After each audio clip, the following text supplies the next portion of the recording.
Bonjour à toutes, bonjour à tous. Écoutez, bienvenue. On est ravis de vous accueillir à la Maison des photographes, délocalisée à Arles pour cette semaine.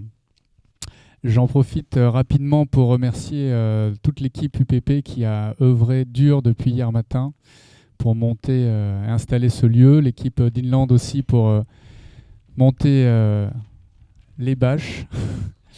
On remercie également la mairie qui nous permet d'être là ce soir. J'en profite aussi pour vous dire qu'après la conférence, il y aura l'inauguration de ce lieu vers 18h30. Et ce soir, donc, on va entamer avec Alice Santinelli et Patrick Vac un cycle de conférences, donc tous les soirs à 17h. Vous pourrez venir discuter donc, ce soir sur la photographie documentaire au long cours, demain sur l'IA, jeudi sur la photographie de commande et vendredi sur les banques d'images. Donc ce soir, effectivement, pour faire écho à la fois à notre dernier numéro des Cahiers de la photo qui vient de sortir, qui a un dossier consacré à la photographie documentaire au long cours, et pour faire écho à l'exposition qui nous entoure, et donc l'exposition Azov, qui est un des travaux de Patrick, ici. Et je prends, voilà, donc rapidement pour présenter nos intervenants ce soir, donc Alice Santinelli qui est iconographe, consultante, qui a un parcours varié aussi, qui a fait des études à l'étranger, qui a travaillé pour le privé, qui est maintenant à son compte. Et Patrick, qui est photographe, qui a bien voyagé également, il vous en dira plus certainement, qui a été à Berlin, qui a été en Chine, et qui notamment donc travaillé depuis plusieurs années en Ukraine sur cette série Azov. Et je pense que donc l'idée de cette conférence, c'est de dialoguer à la fois avec l'exposition qui est ici, et puis Alice et Patrick vont pouvoir dérouler autour de ce thème. Et pour commencer, écoutez, Patrick, comment on construit un projet comme celui-ci, comme Azov? Alors bonsoir, c'est bon, ouais. Alors le projet Azov, c'est un projet un peu particulier parce que c'est un projet qui m'est que je suis pas allé chercher, mais c'est un projet qui m'est un peu tombé dessus. En fait, c'est les premières vacances que j'ai passées en Russie. Donc je suis allé sur la mer d'Azov avec ma compagne Yevgenia, et en fait ça a été une rencontre entre des couleurs, des lumières, et une zone qui m'a vraiment inspiré, que j'ai vraiment voulu photographier.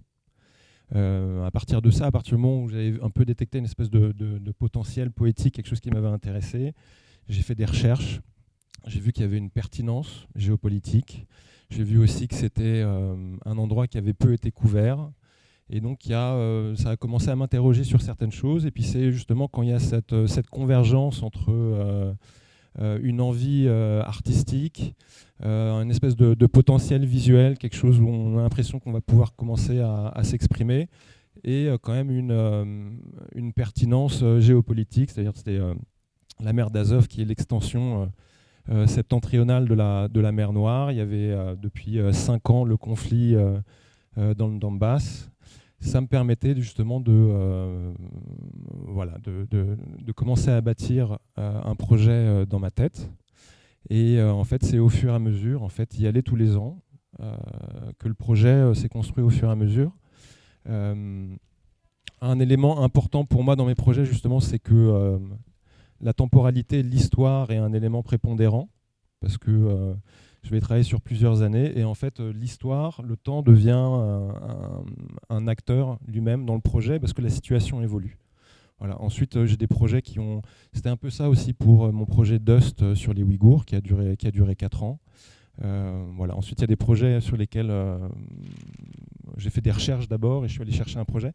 Ça ne s'est pas forcément mieux passé. Mais bon, voilà, je ne dirais pas qu'il y a un moyen de créer un projet. Il peut y avoir différents moyens. Alors bonjour déjà, merci beaucoup à l'UPP de m'avoir invité ce soir. Alors pourquoi je suis là? Parce que Patrick aurait largement de quoi parler avec vous pendant 1 heure de son travail.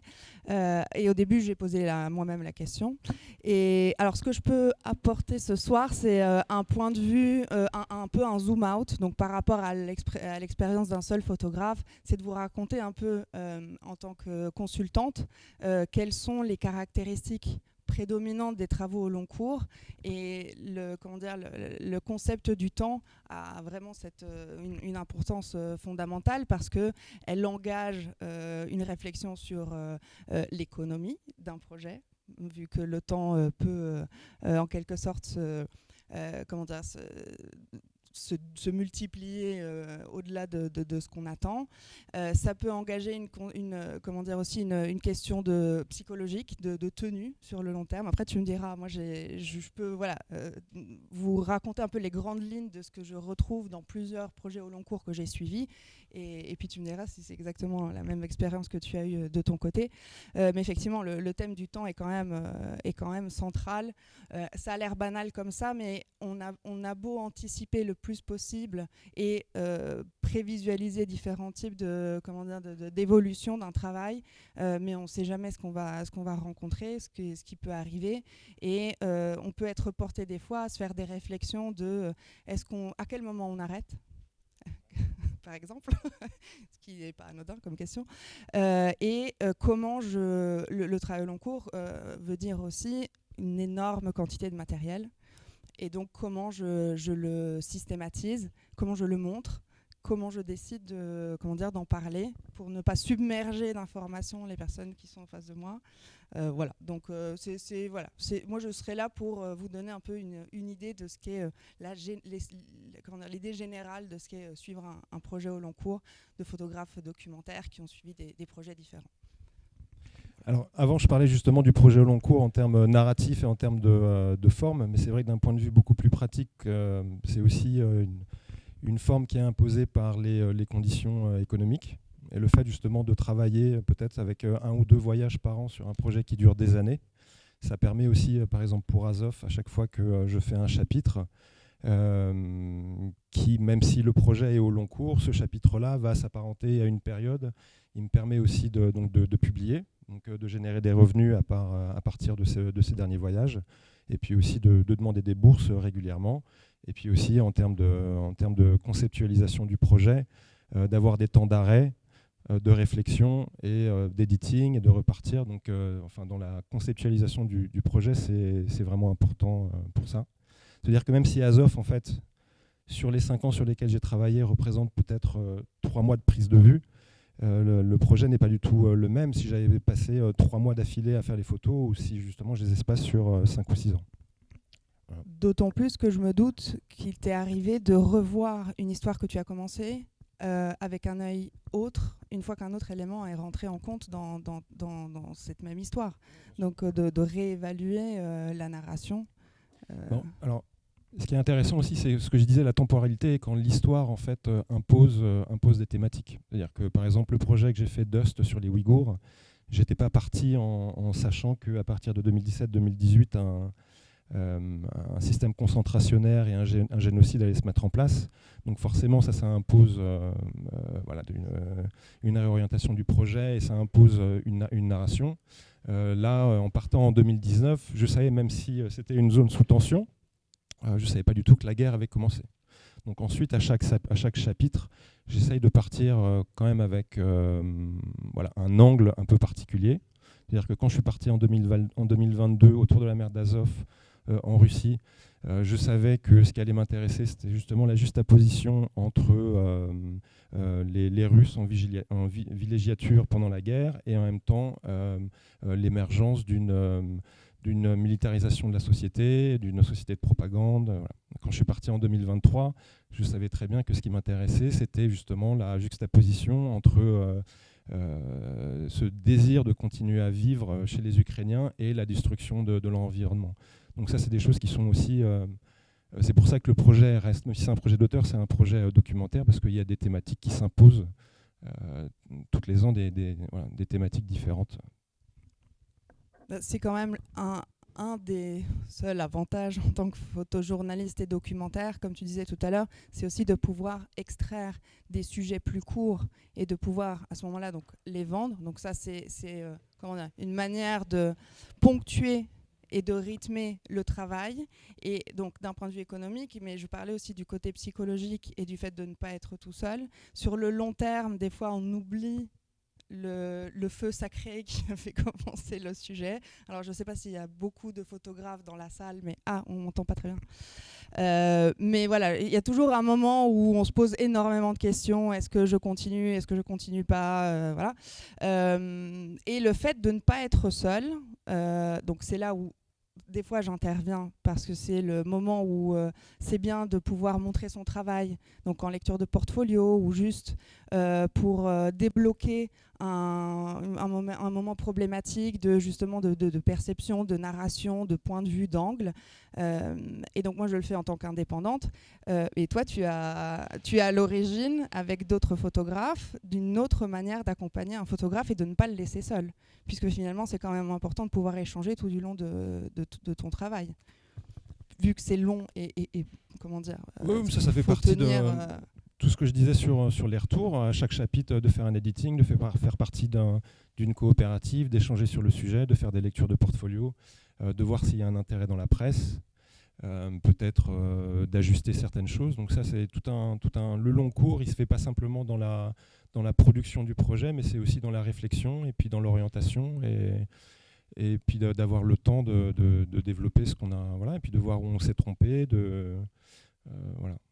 Et ça fait partie plus qu'une manière de travailler, c'est aussi une philosophie, et puis c'est aussi le contrepoint de faire des commandes de presse où on a l'impression que voilà, sur un sujet qui devrait être couvert pendant un mois, en fait on y passe 2 jours.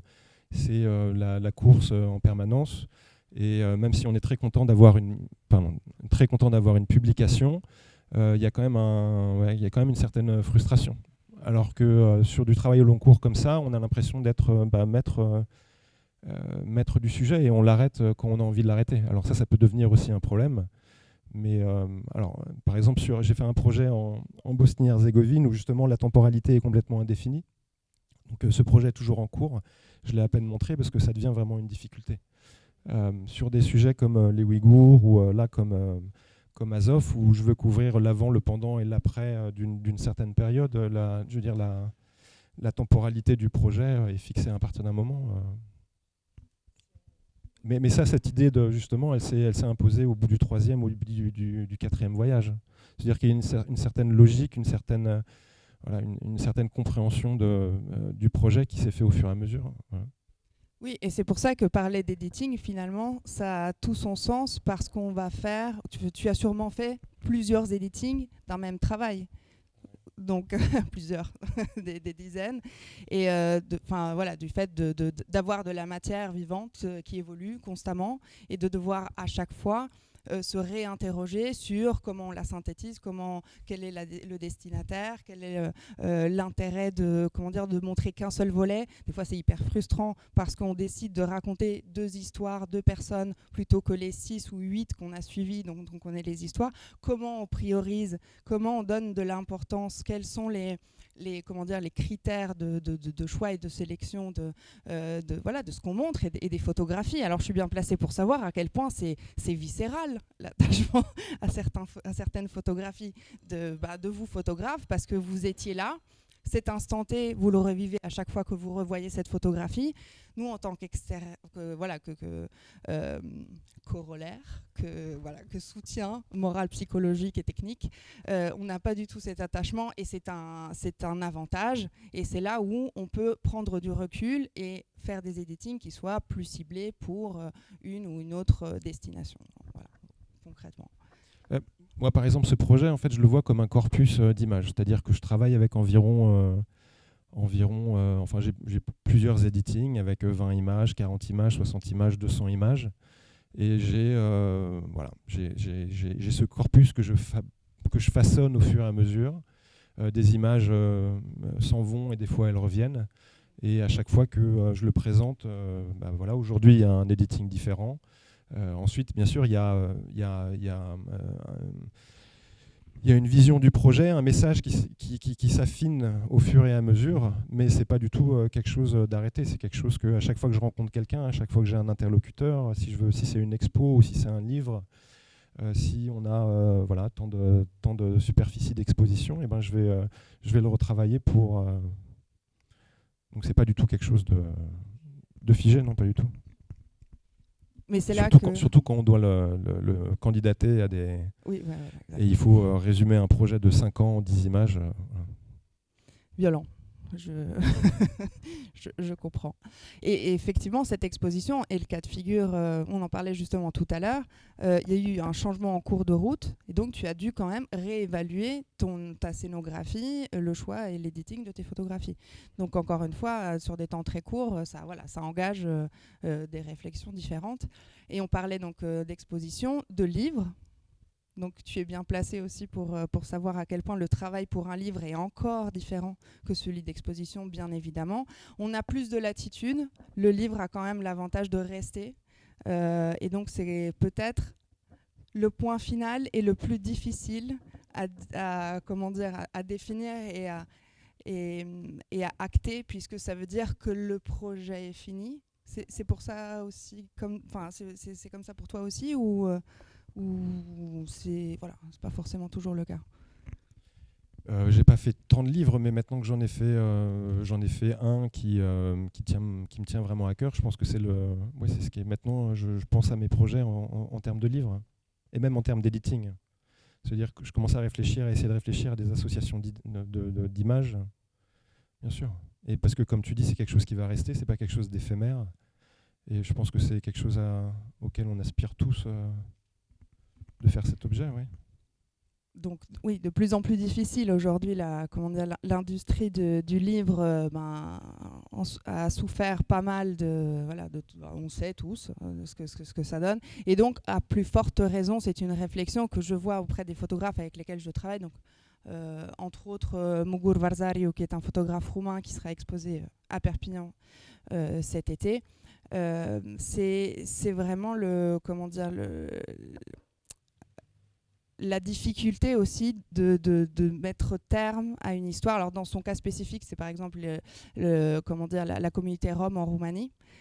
Donc encore une fois, un sujet qui pourrait durer à l'infini, c'est de se dire je mets un point final et je donne toute la valeur de mon travail dans le temps que je vais mettre et dans la création de ce livre. Donc effectivement, il y a quand même une attente et le vouloir le valoriser de la meilleure des manières, ce qui engage toute une réflexion économique aussi, financière.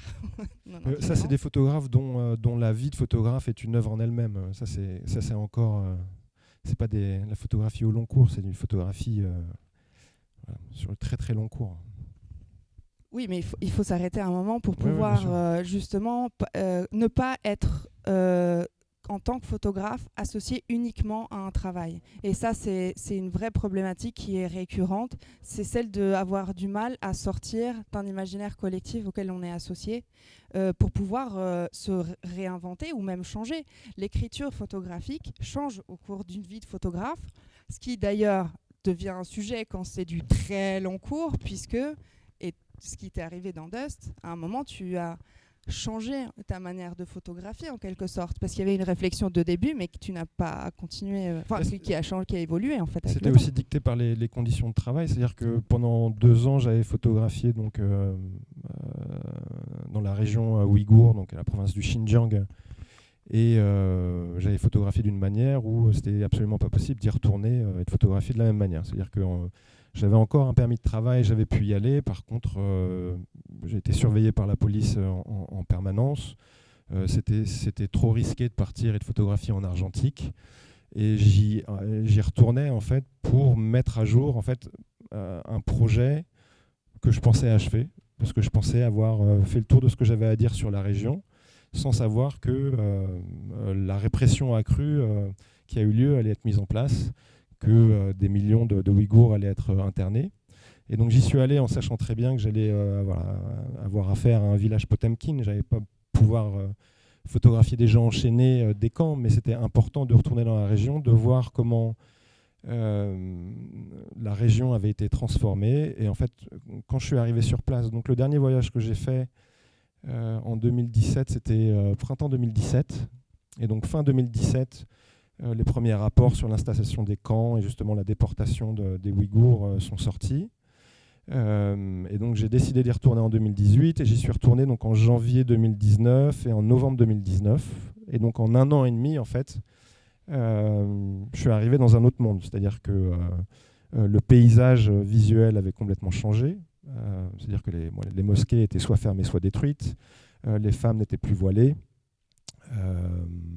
Le paysage sonore avait changé parce que ce monde d'islam dans lequel j'étais arrivé en 2016, où justement on entendait les prières des muezzins, enfin tout ça, tout avait disparu. Kashgar, c'était la ville au monde où il y avait la plus grande densité de mosquées au monde. La vieille ville de Kashgar était encore plus en voie de destruction. Il y avait la multiplication justement des vidéos de surveillance. Enfin voilà, donc j'étais arrivé en fait dans un an et demi après dans un monde complètement différent. Donc ça c'était frappant. Et moi en fait je voulais je voulais montrer comment cette transformation avait eu lieu. Et même si en fait j'ai presque fait le parcours d'un touriste. C'est-à-dire que j'ai pas pu non plus forcer des accès. Je me suis pas jeté devant la porte d'entrée d'un camp. Enfin c'est pas. Mais rien qu'en apportant ça, et puis ensuite en essayant de reconstruire avec l'editing et peut-être quelques images, on peut quand même justement essayer de montrer la différence, ce qui s'est passé, même si j'ai pas assisté à des...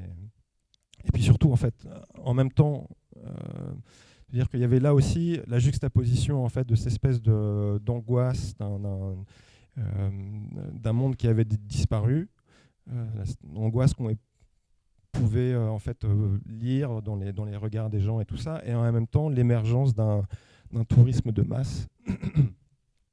Donc j'ai fait aussi des images de ça, de groupes de touristes chinois qui sont là pour profiter en fait d'une version Disneyland de la région, d'un folklore.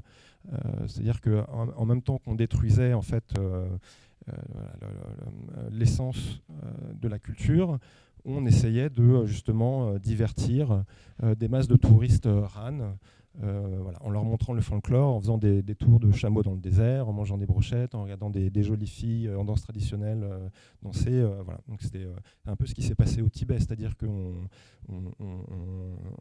oppresse la culture, on fait disparaître l'altérité culturelle et on garde en fait ce petit condensé folklorique qui sert au quart de touriste. Ce qui d'ailleurs semble être un peu un leitmotiv de après invasion, on se réinstalle avec plutôt de l'entertainment que des structures de vie tout de suite, parce que la mer d'Azov c'est pareil, tu t'es quand même concentré aussi sur des moments de loisirs. On voit en Palestine les premières constructions envisagées sont le long de la mer. Enfin, il y a quand même cette volonté de d'abord recatalyser l'attention du lieu par le divertissement en quelque sorte. Donc il y a peut-être, je sais pas, c'est une réflexion qui me vient là comme ça tout de suite en regardant ton expo. Et moi sur mon travail, c'était vraiment vraiment ce qui m'a marqué, c'est-à-dire que quand je suis parti en 2022 pour faire pendant 3 semaines le tour de la mer d'Azov, je veux dire, c'est une destination de loisirs. C'est-à-dire que il y a des Russes qui prennent des bains de boue et puis en même temps, il y a des MiG-29 qui passent au-dessus, qui vont bombarder l'Ukraine. Et c'est-à-dire que les gens ont réussi à avoir ils sont complètement disconnectés entre ce qui se passe et la manière dont il y a une dépolitisation. Et puis on ne s'intéresse pas à ce qui se passe là-bas et on reste... Enfin, moi, c'est ce qui m'a marqué et c'est ce que j'essayais justement de montrer avec les images. Et ensuite, justement, essayer d'avoir,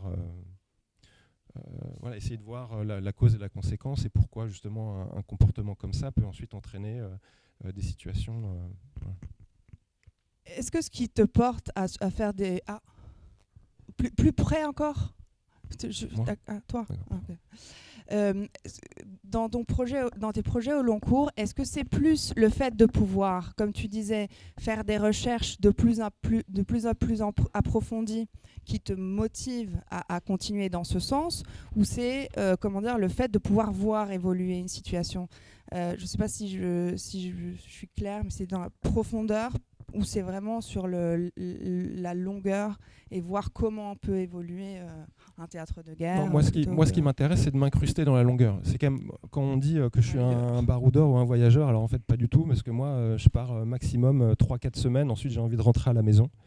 Donc, en fait, moi, ce que j'ai fait, c'est que je préfère en fait partir en Chine et vivre en Chine et être là-bas et essayer de m'inspirer de ça et de comprendre, d'apprendre la langue.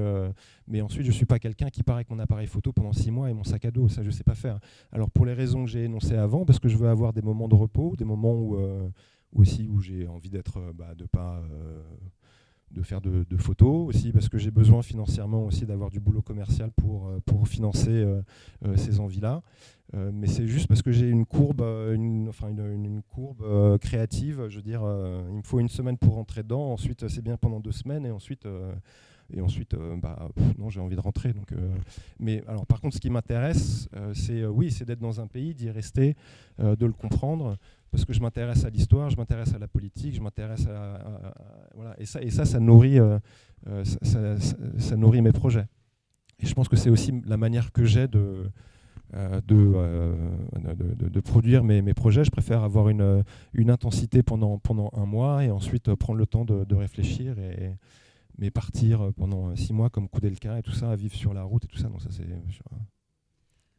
Oui, alors je t'avoue que les photographes desquels j'ai suivi le travail, c'était principalement de la même manière que toi et avec les mêmes besoins de poser, en fait de laisser décanter pour continuer à avoir quand même un œil presque nouveau à chaque fois qu'ils y retournent. Enfin, du moins, c'est ce que j'en retiens de. Mais je pense je pense qu'à l'origine, c'est quand même dicté par des contraintes économiques. Hein. Je pense que. Oui, non, mais ça, c'est évident, bien sûr. En même temps, on a tous une vision romantique de pouvoir être un photographe voyageur, mais bon, ça, c'est plus ou moins fini. Moi, j'en connais quelques-uns, mais ils ont une vie un peu particulière. Moi, ma vie est ponctuée de. Enfin, je vais peut-être démystifier quelque chose, mais moi, tant que j'ai du boulot commercial qui arrive, je vais le prendre. Oui. Parce que ensuite, je sais que pendant 6 mois, je ne vais pas avoir de boulot et que. Voilà. Donc, moi, j'alterne des périodes de travail où je vais travailler, prendre autant de commandes possibles, parce que je sais que de toute façon, il y aura ces périodes de repos où je pourrai partir à ce moment-là. Et je pense que pour nous tous qui font de la photographie documentaire, c'est devenu une contrainte économique. Ouais. Tu parlais de Dust tout à l'heure, tu disais que... Ah non, pardon, tu parlais justement du travail Azov, tu disais que c'était un endroit que tu as eu envie de photographier. Donc dans ce cas spécifique, tu as commencé par l'instinct et après tu as commencé tes recherches. Mais c'est pas toujours le cas. Des fois, il y a une histoire justement qui t'interpelle en amont. Alors il y a un projet par exemple, je me rappelle, qui s'appelle... je me rappelle même plus comment il s'appelle. Je me rappelle Small Differences. Je suis allé 7 fois en fait en Bosnie-Herzégovine pour faire un fait en fait 25 ans après après la fin de la guerre. Je suis parti au début avec l'idée, je voulais traiter de la ville de Mostar, qui est une ville divisée, qui est la Drina qui passe au milieu, les Bosniaques musulmans d'un côté, les Croates catholiques de l'autre. Et ça m'avait interpellé parce qu'en fait je revenais de Chine où une grande partie de mes amis là-bas venaient des Balkans. Et il y avait de longues discussions où en fait ils s'entendaient sur rien, sauf qu'ils s'entendaient tous sur cette nostalgie de la Yougoslavie. Et j'avais un peu cette idée que ça représentait une espèce d'imaginaire un peu européen. Enfin voilà, il y avait une espèce de nostalgie d'un monde disparu et qui était pour eux un peu cette utopie et tout ça. Et donc ça m'avait intéressé. Et j'avais pris après les grands voyages de Dust, je voulais partir sur un endroit un peu plus confiné. En fait, je me suis rendu compte que ça ne me convenait pas du tout en matière de travail, donc je l'ai élargi à la Bosnie. Ensuite, le Covid est arrivé. Donc je me suis absolument lancé dans plein de recherches. J'ai lu toute la littérature, j'ai lu la littérature scientifique, j'ai lu des romans, je me suis extrêmement documenté et en fait je suis reparti sur ce projet avec des idées en fait très arrêtées et en fait ça n'a pas du tout marché. C'est-à-dire que il y avait plus de spontanéité. À chaque fois que je repartais dans un angle différent. J'avais tellement de choses dans ma tête que j'arrivais plus à travailler. Donc sur Azov, en fait, oui, bien sûr, il y a une recherche pour essayer de comprendre la géographie, de comprendre ce qui se passe. Donc j'ai une compréhension de la région, mais j'avais pas du tout. On en parlait avant. Je pars plus du tout avec des idées. Ça devient, je sais pas, une errance informée. C'est-à-dire que je donne quand même place au temps, aux circonstances. Je me laisse guider au jour le jour, et j'ai pas des objectifs qui ponctuent comme ça le mois que je vais y passer. Et en fait, moi, c'est comme ça que je me trouve bien. Même par exemple sur une période d'un mois, c'est possible que je fasse 2 semaines avec un fixeur. Et puis 2 semaines où je vais décider juste de marcher pendant 3 ou 4 jours dans une zone, et puis de me laisser guider aussi par des rencontres. Donc, est-ce qu'on ne profiterait pas pour demander au public s'ils ont des questions ? Est-ce que le public aurait des questions ? Parce qu'on est là aussi pour ça. Donc si vous en avez, n'hésitez pas à vous... non, à vous montrer. Non ? Sinon, on peut continuer encore un peu, mais si vous avez des questions, n'hésitez pas. Je peux, moi. Parce on parlait de l'aspect un peu économique, et pour démarrer un projet comme ça, concrètement, en termes de recherche de fonds, comment on finance un premier, en tout cas cette première partie, même si on a une idée un peu au long cours, il y a un moment, il faut démarrer. Et du coup, ma deuxième question, ça serait, est-ce qu'une fois qu'on a fait, toi pour Azov, tu as fait des chapitres, est-ce que le fait d'avoir fait entre guillemets un premier chapitre, est-ce que ça facilite la recherche de fonds, la publication? Est-ce que ça permet d'enchaîner plus facilement ou pas forcément? Alors, moi, j'ai jamais eu en fait j'ai jamais eu de financement sur une ébauche de projet, sur un pitch, en disant j'ai toujours commencé un projet, j'ai toujours eu des images sur lesquelles j'ai demandé justement une aide pour continuer. Donc j'ai eu le CNAP pour la Bosnie, le prix Albert Kahn m'a énormément aidé, mais c'était pour un projet déjà fait, mais ça m'a permis aussi de repartir en 2019. Ça, en fait, j'ai jamais réussi à le faire, même que ce soit dans la presse, j'ai jamais réussi à pitcher un projet pour qu'on me l'envoie. C'est toujours un projet qui est déjà débuté. Et voilà, ouais. Oui, c'est beaucoup plus facile. Alors, à moins qu'un photographe soit connu et reconnu pour une écriture qui est quand même très, très évidente. Et alors, à ce moment-là, on peut supposer quel sera donc le rendu du travail, donc le pitch suffit, mais c'est hyper rare. Et puis on a quand même, en tant que jury, envie de voir quel sera l'angle et quel sera le reste du sujet. Donc ça pose problème à chaque fois, parce que clairement, pour un photographe, le tout, c'est d'engager des frais en amont, sans aucune garantie de réussite, bien évidemment. Donc, quand je parlais de la partie psychologique, c'est vraiment pas anodin, parce qu'il y a quand même, c'est un parcours du combattant, et donc à chaque étape, il y a des moments où c'est pas facile. Et donc, voilà, il y a le fond du travail, et puis il y a tous ces aspects, fonctionnels qui sont indispensables et qu'il faut gérer. Donc, les déceptions dues au fait qu'on soumet des travaux, qu'on se fait accompagner, qu'on investit de l'argent justement pour un accompagnement sur un dossier de présentation ou un dossier de demande de bourse qui peut ne pas aboutir. Donc là aussi, c'est tout un calcul à faire. Il faut faut croiser les doigts. Il faut aussi se dire que c'est souvent une question d'alignement des planètes, que ce n'est pas la bonté du travail qui est remise en cause, surtout. Ça, c'est hyper important. C'est pas la valeur intrinsèque du pitch qui fait qu'un travail va fonctionner ou pas. C'est sa bonté et sa cohérence par rapport à ce qui se passe à ce moment-là. C'est par rapport au programme qui est méconnu de l'institution qui délivre la bourse. Il y a plein d'aspects qu'on ne peut pas connaître. Donc, moi, ce que je dis toujours, c'est quoi qu'il arrive, travailler sur une demande de financement a l'avantage de faire travailler l'editing. au photographe. Donc aussi se poser la question constamment sur son travail, où il en est, qu'est-ce qu'il veut en faire, où il veut aller. Ça reste un exercice à part entière, ça prend du temps, mais c'est quand même souvent important de soumettre son travail pour des bourses. Dans le meilleur des cas, vous obtenez la bourse. Dans le pire des cas, votre travail est quand même vu. Donc, c'est toujours un conseil que je donne. Gardez quand même dans votre temps un petit investissement qui n'est pas garanti dans la démarche de faire de remplir des dossiers, d'écrire des pitchs, d'écrire sur votre travail. Et ça aussi, toi, tu t'en sors plutôt très bien en écriture. Si mes souvenirs sont bons, c'était quand même c'était très agréable à lire, en tout cas. Dust, oui. À la préface. Moi, j'ai beaucoup aimé. Ouais, ça m'a pris très longtemps, mais ouais. C'est réussi en tout cas. mais sinon, non, mais moi c'est vraiment très difficile d'écrire sur mon travail, mais c'est une gymnastique. Et en tout cas, le process des dossiers et tout ça, c'est quelque chose qui, je veux dire, il faut pas révolutionner le monde à chaque fois. Donc, il y a quand même c'est une gymnastique qui s'intègre au fur et à mesure, et puis de réussir à en fait résumer les choses en images et en texte. Voilà. Et ensuite, moi, sur des textes, je me fais aider aussi. Et ça, il n'y a absolument aucun tabou là-dessus. Moi, j'ai que ce soit pour les textes d'exposition, pour des livres, voilà, il faut se faire aider. Enfin, moi, je veux faire des photos. Voilà. Et alors d'autres sources de financement, comme tu citais tout à l'heure, c'est de pouvoir profiter du travail en cours, le vendre au fur et à mesure.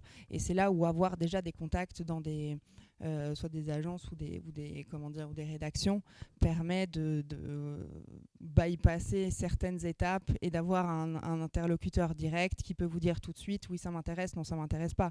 Parce que pour revenir au sujet du temps qu'on a cité au début, c'est aussi le temps des réponses. Le temps de toutes ces temporalités différentes ne s'imbriquent pas forcément, et donc des fois on prend des risques, on dit je prends quand même mon billet d'avion, je pars quand même, je sais pas si je vais l'obtenir, je sais pas, ils m'ont pas encore répondu pour si le sujet est pris ou pas, donc c'est toujours c'est toujours un peu un risque à prendre, mais bon, ça c'est votre vie de photographe, clairement. Oui, et puis ça donne surtout envie. Enfin, moi, quand je fais des lectures de portfolio, et même si elles donnent rien, ou quand j'en parle à des iconos et que je vois simplement que ça plaît aux gens, ça donne du baume au cœur et ça donne envie de repartir. Et souvent, enfin, même plus que financièrement, ce dont on a besoin aussi, c'est de sentir qu'il y a un intérêt pour le projet. Et ça, c'est vachement important. Enfin, pour moi, c'est vraiment, vraiment important. Tout à l'heure, j'ai dit que j'avais... Alors, par contre, la bourse de la BNF, si, c'était un pitch. C'est-à-dire que j'avais rien produit. Ouais.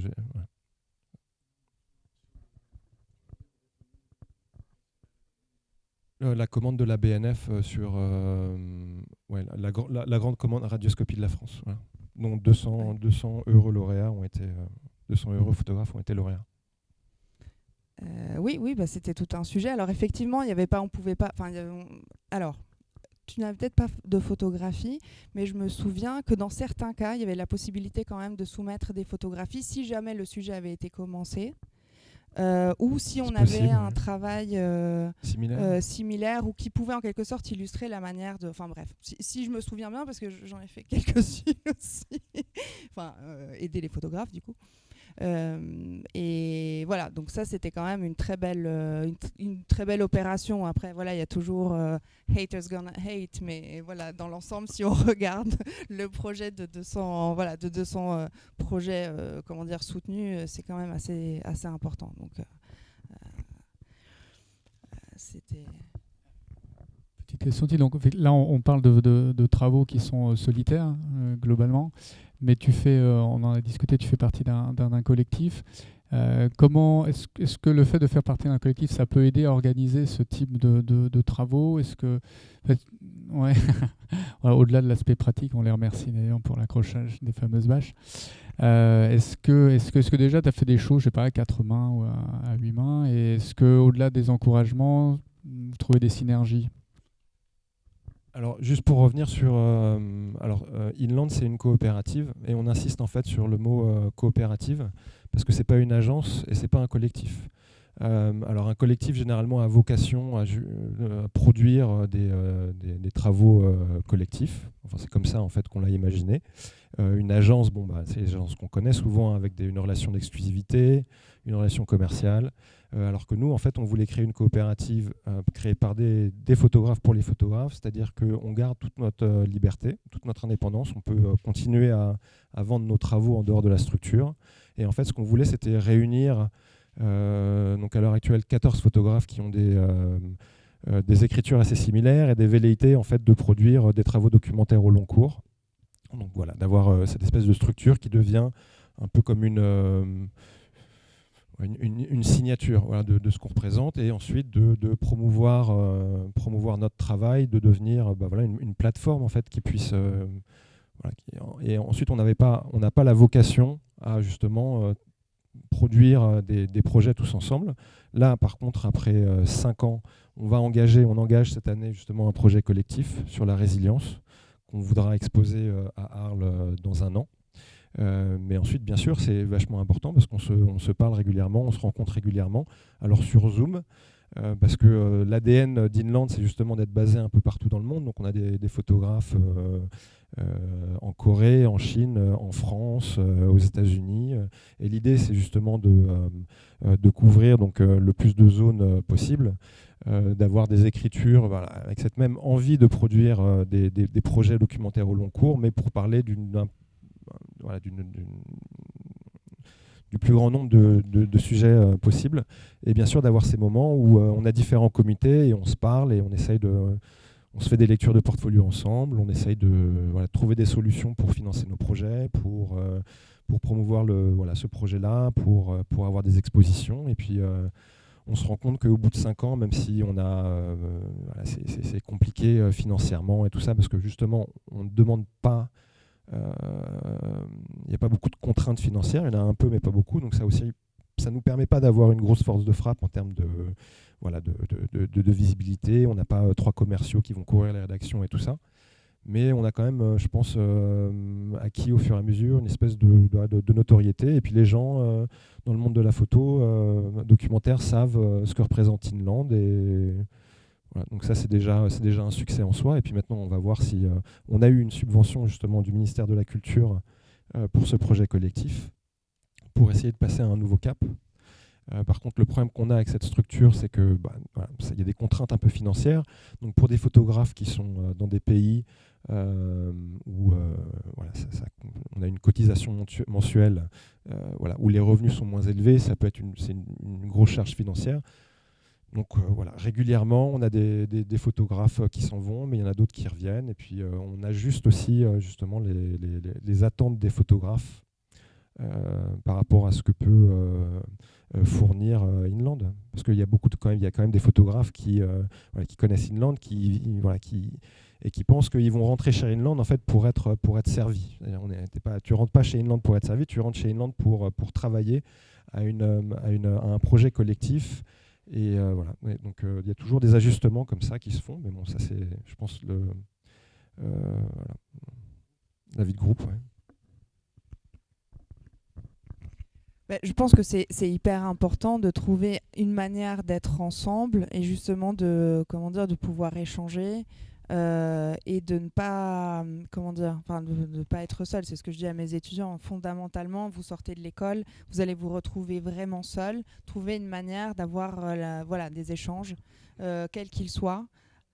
Possiblement avec des gens du métier, c'est quand même plus pratique, mais si c'est pas le cas, ça peut être aussi des passionnés ou des amateurs avisés. Mais ça permet de déclencher. Moi, je parle de maïeutique dans le sens où quand je travaille avec les photographes, j'ai pas du tout la vérité. Science infuse, merci. Voilà, c'est exactement ce que je cherchais. Je ne sais rien, c'est plutôt les photographes ont la réponse en eux. C'est le fait de poser des questions, de réfléchir ensemble, qui débloque des choses. Donc c'est aussi ça la force du collectif. Et ce que vous recherchez, je pense, avec Inland, et les collectifs et les agences, c'est encore une autre structure. Mais si on veut trouver une formation qui peut